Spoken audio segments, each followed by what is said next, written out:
I was going to ask about the other book that you did in the Doctor Who main range back when it was the Virgin New Adventures. You actually did the first ever Virgin New Adventures book. Can you help me with the pronunciation here? Timewyrm?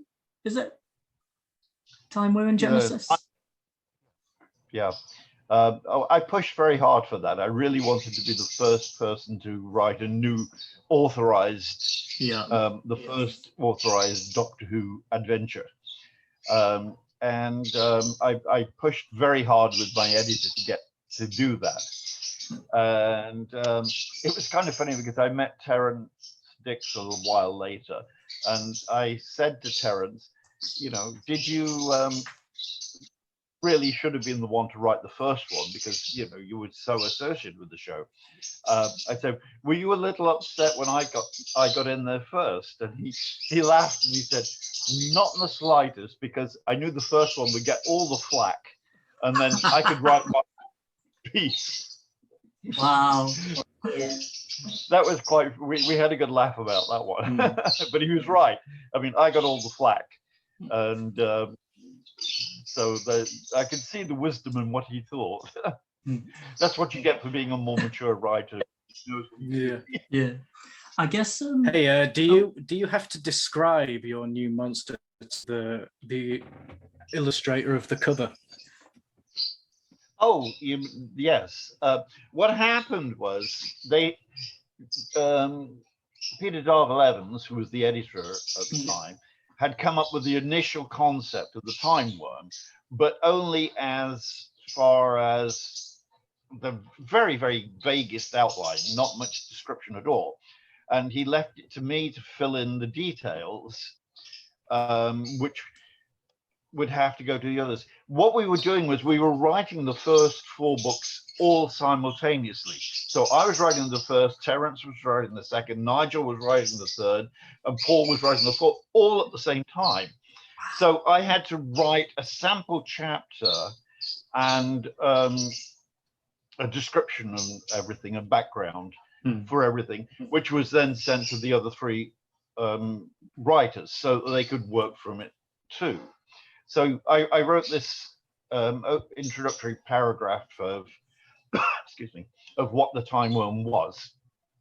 And I explained that she was a cybernetic creature who had been human, but originally human, but had become more. And then this was sent off to Andrew, I believe it was Andrew. That was an Andrew. Yeah, that was an Andrew Scuzzer cover. Andrew, who worked from my quite vague description. Originally, I was thinking of making her kind of like a spider creature, but then I thought, well, that's kind of dull. We've had spiders in before, so let's do something a little different. So I described her as a sort of this cybernetic siren kind of character.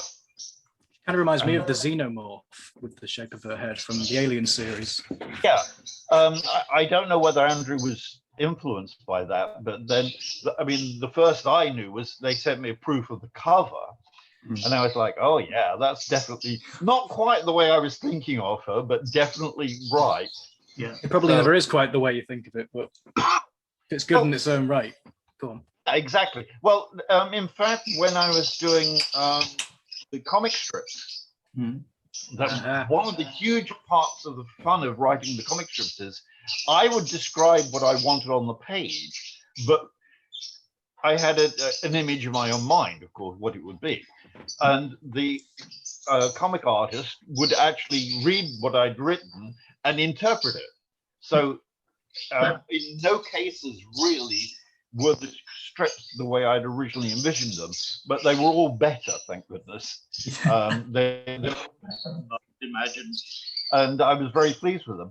So in the Timewyrm cover, when I got the picture of the Timewyrm, I was like, not quite the way I pictured it, but yes, I like it. A eureka moment. Yeah. Good. I guess another question leading on about the Virgin New Adventures. We know that very much so that the people behind them wanted to make a more mature Doctor Who. They actually really planned this out. Supposedly they had like a series Bible on this sort of thing. Were all the writers clued in on this, or were you given quite a lot of freedom on what you could do, if you see what I'm saying?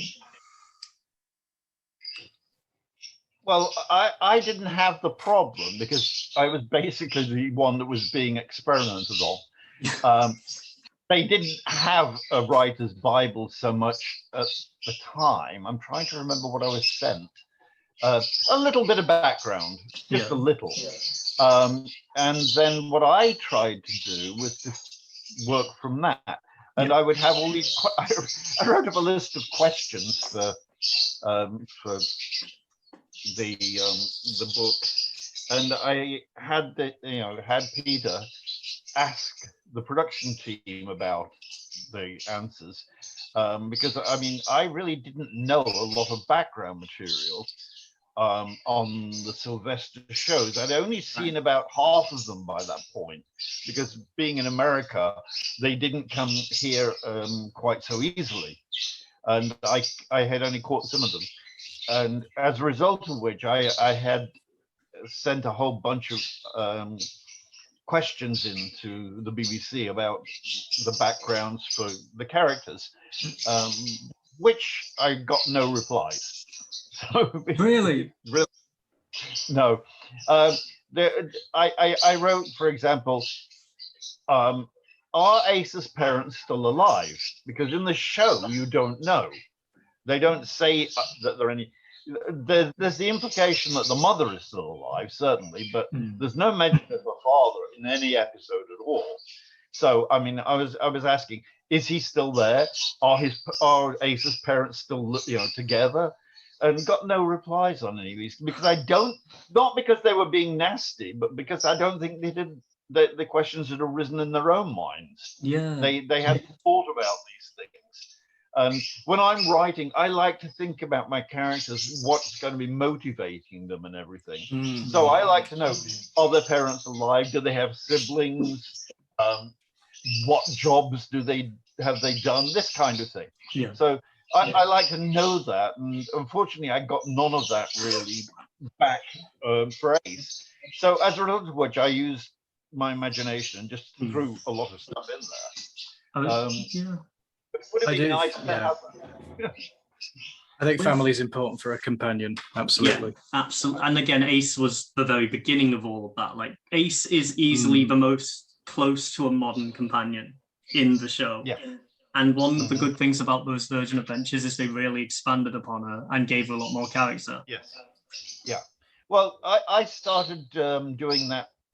You see, when I came up with the actual storyline for Gilgamesh, it wasn't my idea to use Gilgamesh. What happened was I came up with a completely different, totally different outline for the first book.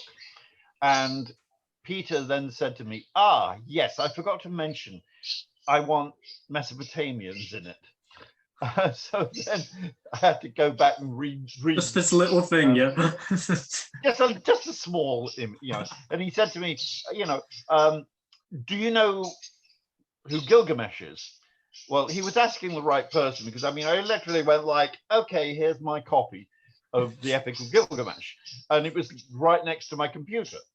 So I knew what he was talking about. We had all that discussion about putting him in, and I said, well, Gilgamesh is a hero in the story, but he is not what we would consider to be a hero, because he's got a lot of bad traits. Yeah. He's violent, he's unpleasant, he's egotistical, but he's the hero. This is the good guy. So and I said, and also he was very unpopular with his people, because he was constantly raping other men's wives. And I said, if we have him in the book, I can't really leave out all of these aspects of the character. How far can I go? And Peter said, well, no gratuitous sex unless you think it's called for. So that was my guideline. But I was doing a balancing act between what I thought I had to have and what I thought I could get away with, really. Yeah.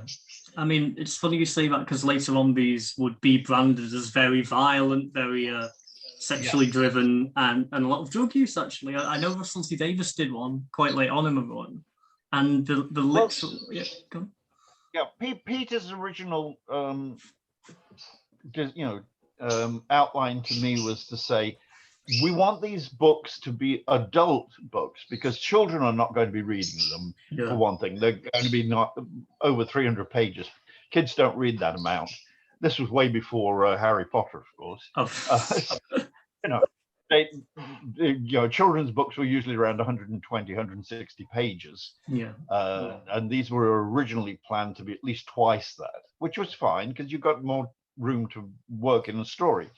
And he wanted them to appeal to science fiction fans rather than just specifically Doctor Who fans, which is why the opening chapters of Timewyrm, I was asked to reintroduce the Doctor.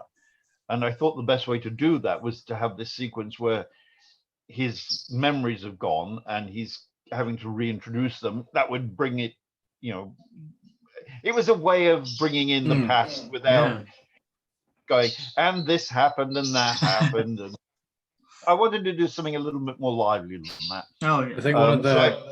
I thought, having Ace completely have a memory wiped would be a good place to begin it and to build on.